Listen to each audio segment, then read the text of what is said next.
So what is, you've done a lot of research on Black Ceasar and the local pirate history. So is there one little anecdote about Black Ceasar that's your favorite that you could share with us? I'd say the fact that whatever version you believe to be true about Black Ceasar, the bottom line is this was a guy who was a black man, and whether you believe this was the 18th century, the 17th century in which he was active is sort of irrelevant. This is a black man who, during a time period where they had literally no rights. I mean, they were slaves in the New World, and even Right. in many That's parts of pretty Africa. remarkable because, I mean, this was way before the Haitian Revolution, and black people had no rights at all. Yeah, There's no freedom. If you were black, you were a slave, bottom line. And so mostly from, I believe, British naval records and maybe American naval records, from when they would catch a lot of these people in the Carolinas and the Virginias, when they would sort of tally up who was on the boats, generally speaking, about 20 to 30% of the crew members were black. So it's not far-fetched at all to think that there would have been a captain or a leader amongst these people.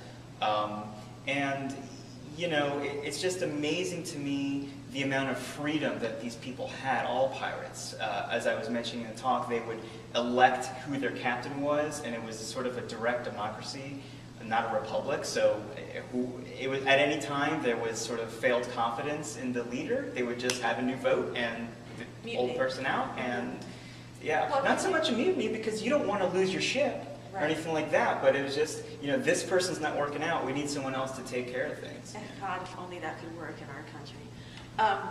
So I don't want to take too much longer, so I want to keep it short, but can you get into that a little bit?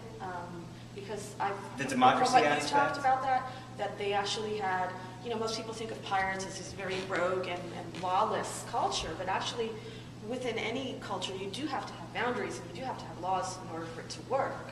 So tell us a little about that. I mean, they had their own code of honor, didn't they? I mean, you had to abide by certain rules, and in some ways it was very democratic.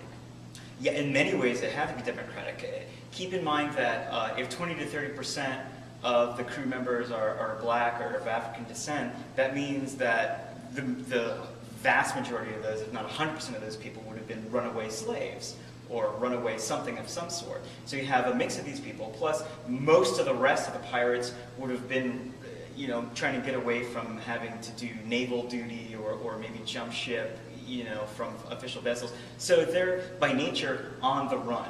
They're banded together by their own choice. They don't have to be there. They can just give it all up and go back to the plantations or whatever it is. Yeah, so we would do that. Exactly. I mean, yeah. I'm pirate, slave, hello. You can be master of your own fate, right? Yeah. And so because they have banded together, so to speak, they want everything to be mutually beneficial.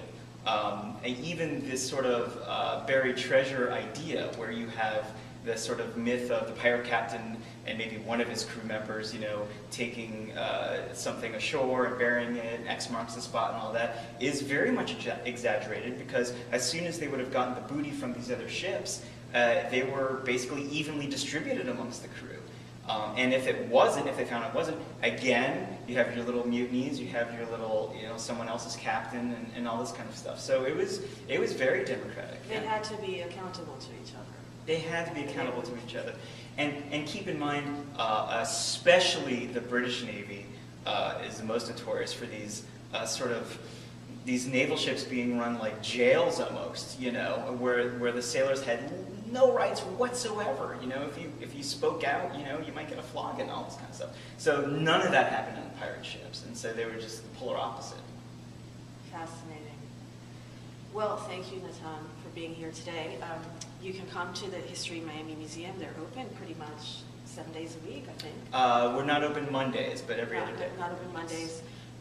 There's an amazing exhibit here. It's permanent. It's called Tropical Dreams, so it's the whole second story. If you go to the gift shop, they also have some really cool pirate stuff. I'm not just plugging them, but if you have kids and there's like pirate books and that kind of thing, and gold coins, and bought this scarf down there. A lot of stuff. A lot of cute stuff. And Biscayne Bay National Park is down in South Dade. You can go there anytime. It's free actually to go to the park, but if you want to do the water activities, take a tour of Elliott Key and that, you know, it costs a little extra, but it's totally worth exploring. And now you know you have pirate history right in your own backyard here in Miami. So check it out.